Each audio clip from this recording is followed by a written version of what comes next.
In a year when it felt like Michigan was primed to lose to Michigan State somehow, some way, even though for the first, I'd say 18-ish minutes, it felt like Michigan was absolutely going to lose to Michigan State.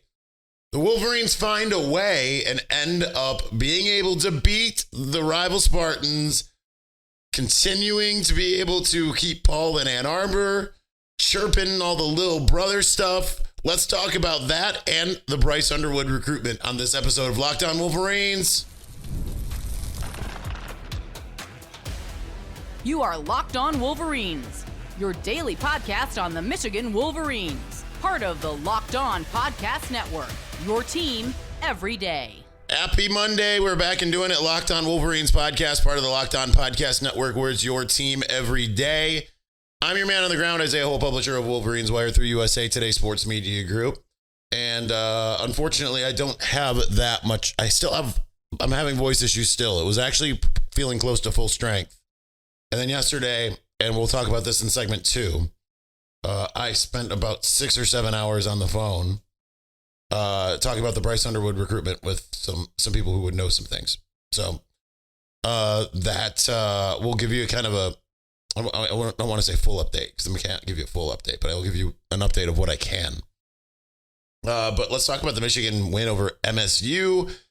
I mean, finally, they found some semblance of offense and an offensive plan.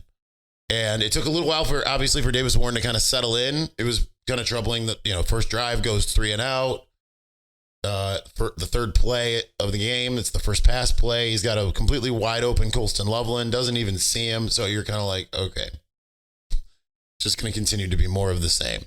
But then it seems kind of like they found some kind of like groove or niche when it came to obviously near the end of the first half. They're late in the second quarter when they finally drove the field, got the field goal and all that stuff.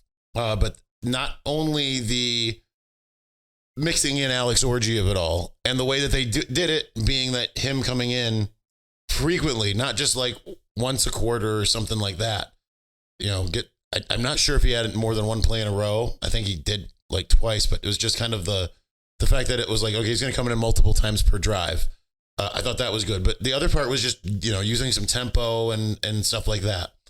So that was really good to see that they got kind of in a groove. It felt for the first time like it did last year, or kind of more 2021 than 2023, because JJ just was so efficient. But it got to a point where it was like, okay, they can just move the ball. Right? They're just going to move the ball right down the field. Now, it didn't work the entire second half, but it worked for most of it. The only thing that was disappointing was really that it didn't work, that they went 3 and out, and kind of the one drive where they needed to not go 3 and out, which allowed MSU to drive basically the length of the field, or half the length of the field, depending on how you want to look at it. Thanks, unfortunately, to Tommy Doman not having the greatest game or greatest year. But the fact that they were able to get some of these drives going offensively, it felt vintage, using some trick plays and things of that nature. I say, and I said this to some of my colleagues on the phone yesterday, or one of my colleagues, you need to have 3 or 4 trick plays a game. If the Detroit Lions can have 3 or 4 trick plays a game, so can you, right? You just need to deploy them basically every game. And I mean, it's like the flea flicker, it's kind of funny because that is something that they used to essentially deploy per game. You always kind of knew Michigan's going to have a flea flicker or something, right? That's almost always what's going to happen. So they absolutely need to have those things in the bag. I think the defense kind of was the thing that felt kind of off, right? Because obviously those third down issues were just absolutely abysmal.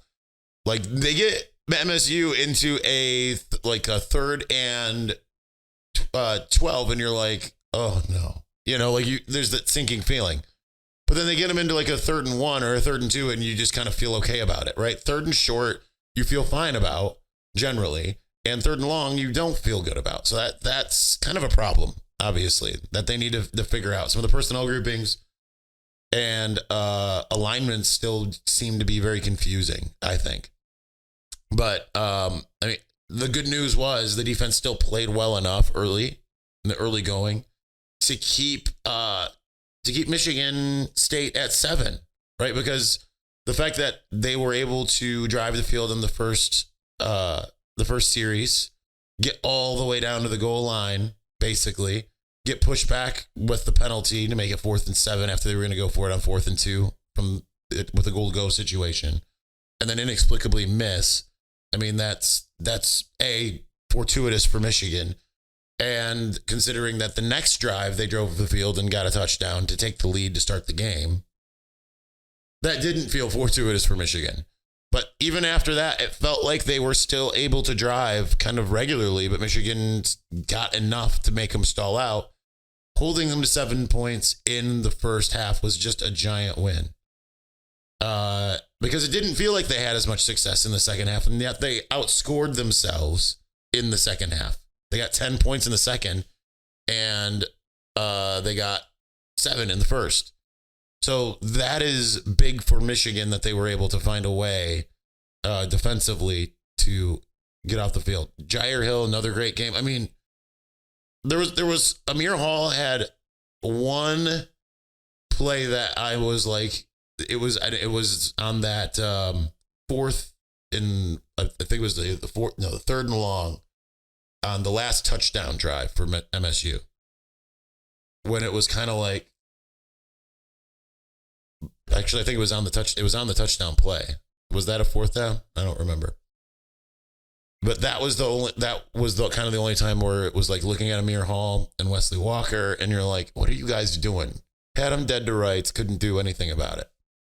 But otherwise, like the defensive backs mostly played okay.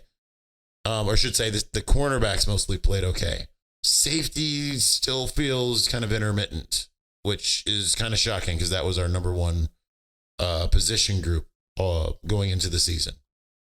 But nonetheless, it is huge that they were able to get this win. Because here's the thing, you don't get this win, you have to face the insufferable taunting from the other side. Instead, now you just got to listen to their incessant whining as they continuously Zapruder an on-field fight. Instead of, like, what's the difference between an on-field fight where both teams are pushing, shoving, punching, all that kind of stuff, and one in a locker room when it's a 10v1? Gee, I wonder. But nonetheless, now their incessant whining we're gonna have to deal with for a year. But at the same time, now you're looking at, okay, probably making a bowl game. Might be the Motor City Bowl, but probably making a bowl game, so that's good news. And you beat a rival. So now Sharon's beaten the two rivals. And you get to go into the game against Oregon, number one overall in the country, with a little bit of confidence and a little bit of momentum, instead of being like, we just lost 3 in a row, everyone's going to give up. And you've got some pride.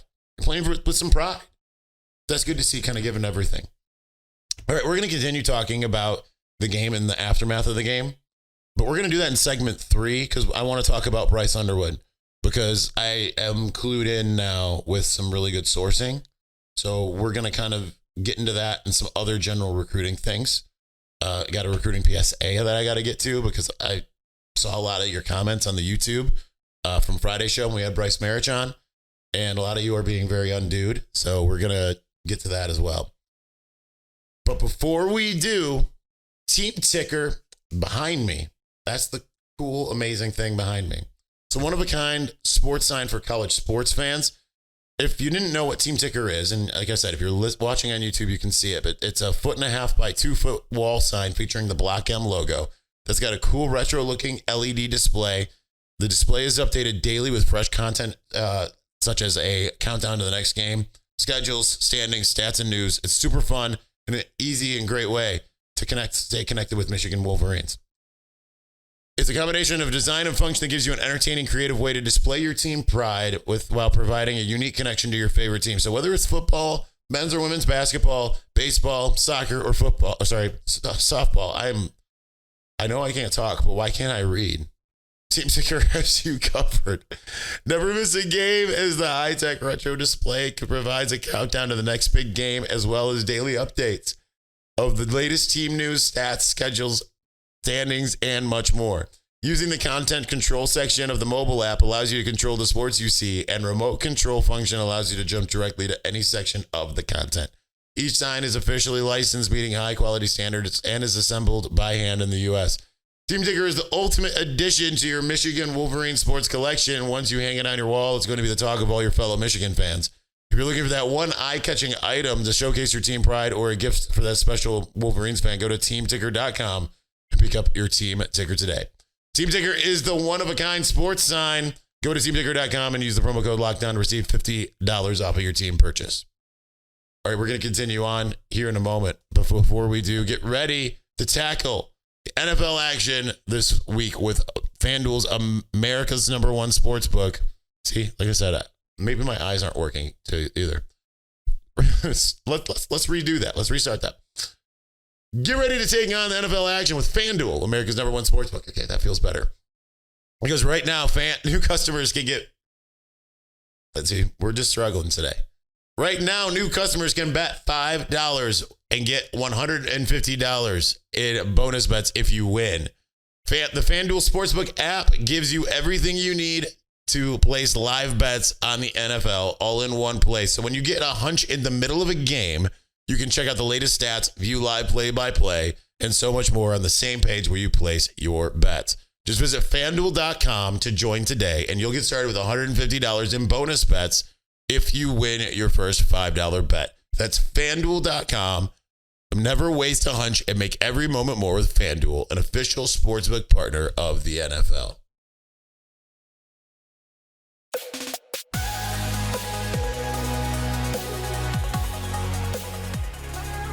I'll tell you what, getting a little flustered with the voice is failing me again after yesterday. I was so excited. I was like, I can talk almost completely normally. And by the end of the night, I couldn't because, when you have laryngitis, you're not really supposed to talk for 6 straight hours. All right. So let's talk a little recruiting. First, PSA. Because like I said, some of you are being kind of undued out there. So I wanted to address those who want to say, like, when it comes to any recruit, because it's funny just seeing the reactions to the episode on Friday. There's a bunch of people being like, a bunch of sunshine, smoke blowers, whatever. Like, that's not what was happening, people.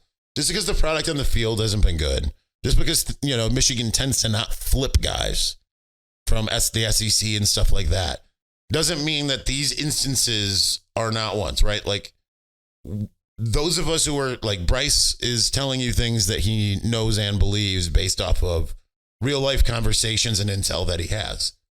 And it's the same thing with me with what I'm going to share about Bryce Underwood. Because just because you don't want to believe it and say, well, he was never coming here. Like people like to say, Najee Harris was never coming here. I can tell you with like a very strong degree of certainty, he absolutely was until he wasn't. Now, you can sit there and say that because he didn't end up at Michigan, but that doesn't mean that like that wasn't his actual plan for at some point in time, right? So, a lot of people were just commenting on Bryce Marich talking about Shamari Earls and all of this, and being like Shamari's never coming here. Well, he did come in for a visit this week. Huge recruiting weekend for Michigan with Earls, Ivan Taylor getting back on campus, Savion Hyder. That was a big name to be here.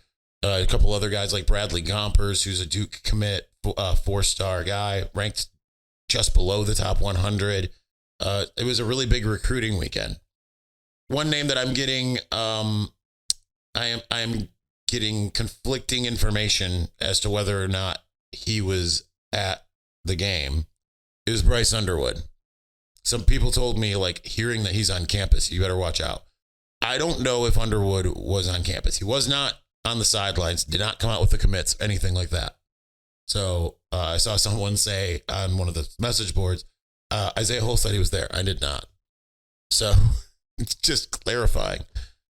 He might have been somewhere in the stadium, but like I said, I've gotten conflicting information. The best information I have is that he might not have been, but like I said, I also have a source saying that he was. I do know that his family was there. Not, again, in the recruiting department and all of that, but I know for a fact that he had family at the game. So there is that. So that can only be interpreted in a good way. So I've got a little bit of a disambiguation with some of these things. And even as of this morning, I have someone arguing with me on a message board about this, which, okay, because they know a little birdie. Well, I've spoken to multiple sources on this now, as well as some colleagues to kind of see, like, how does this match up with what you're hearing? I've spoken to 2 non-Michigan sources and 1 high-level Michigan source. And when I say high-level Michigan source, it would be like one of like 3 or 4 people who would know these things, okay? So here's where Michigan stands with Bryce Underwood. The smoke is 100% real. And I understand we talked about that last week, but it is 100% real. It has long preceded the Dave Portnoy of it all, of him coming out and saying, I'm going to donate $3 million to a transfer quarterback or whatever. Portnoy, from what I was told by 2 of the 3 sources and multiple colleagues who have talked to their own sources, Dave Portnoy's money is not involved in the Bryce Underwood pursuit. And this is something that I've been getting in an argument with someone else. That doesn't mean Dave Portnoy isn't involved, but his money is not involved at this juncture, from what I've been told by multiple sources who would know. It is another benefactor. That is a good thing, by the way, because that means that Michigan is getting an across-the-board situation of trying to step up and get their whales involved. They're now starting to play college football in the same way that basically every other school is playing college football. So that is big and it is huge news. But they are in a good situation there. I was yesterday, until I got some clarification on some comments that were made to me from one source. And when I tied that together with some things that I was getting from another source, it made it feel like, oh man, this is like a done deal. And it's happening this week. I'm walking that back a little bit. I don't think it is a done deal, like some people might suggest out there in the ether. It is a very real chance that Bryce Underwood flips to Michigan. I will say that. I would put it in, at this stage, this juncture right now, I would say it's a 40% chance that he comes to Michigan and a 60% chance that he goes to LSU at this juncture. But there are multiple things in the works. I've had one source closer to the Michigan side say they feel really good about it. I've had a source that's closer to the Bryce Underwood side that has said that they think it's a done deal. So that's kind of funny, right? That's how that works. So, like I said, temper everything. And because this is recruiting, you're dealing with like a 17-year-old kid. His football season isn't even done. There's a lot that's working out. I can say that Michigan has something of a Hercules mulligan in the situation. So, and that will be, some of those things will be revealed down the line. And I know for those of you who complained about me speaking in just kind of generalities, that's how it has to be right now. So we'll do the whole, like, what did you know? When did you know it? Let's get down into like, revealing kind of everything as this saga unfolds. But at the same time, there is some real smoke. There is some real stuff happening. Michigan's got some real momentum with Bryce Underwood at this juncture. So we'll see where it goes from here. But it is something that is really in the works. And it's probably a lot deeper than a lot of people think. It's been going on for a much longer time, this pursuit. As I was told by someone, Michigan was basically dead in the water until suddenly it wasn't. And now it's in pretty good shape. I would rather be in LSU's shoes at this moment because he's already committed and has been for almost a year. But you feel like pretty good to be the team that Michigan is right now in getting all this momentum. And here's the thing. You can say, well, this product on the field is terrible and all this stuff. That doesn't really impact what happens in some of these recruitments in general. Okay, it does have an impact. I'm not saying it doesn't, but you can just as much say, look, we don't have the player we need. You can fix it, and that goes beyond Bryce Underwood. But there's a lot of you who are out there that are going to say, like, he's never coming here, because you're more in your feels about what's happening on the field. What's happening on the field and what's happening off the field are completely disparate things. Okay. All right. We have to move on. We're running out of time. So I do want to just kind of get back to, I don't know. I guess we'll go to kind of Oregon a little bit, just what this upcoming weekend means. We will do that here in just a moment. But before we do, listen, there's nothing better than watching games live in person. That includes Michigan basketball, which starts this week. Includes Michigan football, obviously, which we just saw last week and we're continuing to see. Now, the best way you can get in the door is using Game Time, and they've got a new feature called Game Time Picks that makes getting tickets to see all your favorite teams play live even easier. Game Time Picks filters out all the fluff to show you only the incredible deals on great seats, so you don't have to waste time searching through thousands of tickets. With their Game Time Picks, curation makes it easier to makes it easier to save more on sports, concerts, comedy, theater, and more. With their seat views, you can get a panoramic view from your seat in the app before you buy. And with the Game Time ticket coverage, your purchase is covered with the most flexible customer service policy in the ticket industry. So take the guesswork out of buying tickets with Game Time Picks. Download the Game Time app, create an account, use the code LOCKEDONCollege for $20 off of your first purchase. Terms apply. Again, create an account, redeem the code LOCKEDONCollege for $20 off. Download Game Time today. What time is it? It's game time.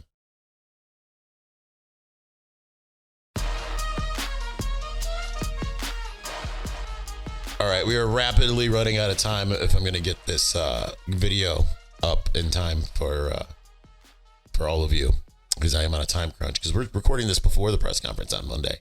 I had too much important stuff to talk about. I could have tried to heal my voice a little bit, wake up a little bit more, but instead, waking up early in the morning and give you guys the content that you so deserve. All right, so I was going to go back to the MSU game. The funny thing is, I think we're just going to leave it alone for the rest of the day. And we're going to talk about just kind of where Michigan is at this point. I think that Michigan is, at least now, because we've seen some of the creativity. We've seen some of the bullheadedness kind of pushed aside. It kind of feels like Michigan's now in a place where it can push itself forward for these next 4 games. There's one game that I don't want to call it a guaranteed win, but it's pretty close, and that's against Northwestern. The other 3 are daunting because they're both ranked prospects, and it's kind of weird to say Indiana is daunting, but it is. I think Indiana absolutely can beat Ohio State this year. I mean, I would not be surprised if Ohio State loses next week. They've looked vulnerable for more than the last couple weeks. Last week when they did lose, or 2 weeks ago when they did lose, and this week against Nebraska when they should have lost. But Michigan's figured some things out, and that's good. The offensive line played a lot better, and I understand the rushing yards weren't really there. MSU was really intent on being like, throw against us, okay? And Michigan obliged them, finally found a way to do so. And they were able to run, obviously, with Alex Orji. It's not ideal to be like passing quarterback, running quarterback, but that can be advantageous, especially if Orji, they have packages where Orji can throw, obviously, because he was a starting quarterback. And if you can make something easy for him, trick play or scheme a guy open, all of that, that's good. But that makes things even better. But the fact that the offensive line and the pass pro played a lot better in general was really encouraging. Evan Link comes in, doesn't give up a single pressure in pass pro. In the last, he had about at least a quarter of the game with Andrew Gentry going out, and Evan Link kind of comes in and looks better. Kind of the same way as Davis Warren coming in and looking better. I can't believe we've gotten through this whole show, and I didn't even mention the fact that they didn't have any turnovers. They didn't have any penalties. It's what we've been talking about the whole time. I said the team that turns the ball over the least is the one that was going to win. Such was the case because MSU had 1 turnover. So that is extremely encouraging because now you've had a mistake-free game. Now it isn't like this, you don't go into Oregon feeling like this, when is it going to happen? We know it's going to happen. that's a big kudos to Davis Warren, because it was, even though it wasn't like, all right, Michigan's absolutely dominating in order to win this game, which is what we are used to seeing, right? Like, this is at least how you can win games. And you use that to kind of inspire some confidence, build some confidence, and hopefully go into this game this week against the number one team in the country with an idea of like, okay, we know we know what it feels like to win a game that maybe we didn't have the confidence that we could go in and win. So now we just got to go out and do it. So that's absolutely huge for morale.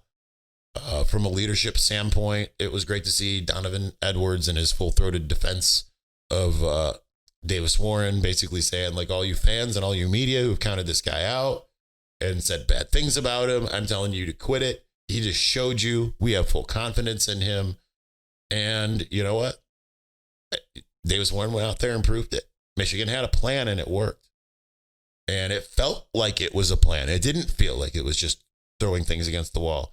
Even though I'm not 100% sure that it was a plan, at least not in the early going, because we didn't see some of the things that worked in the second half at all in the first.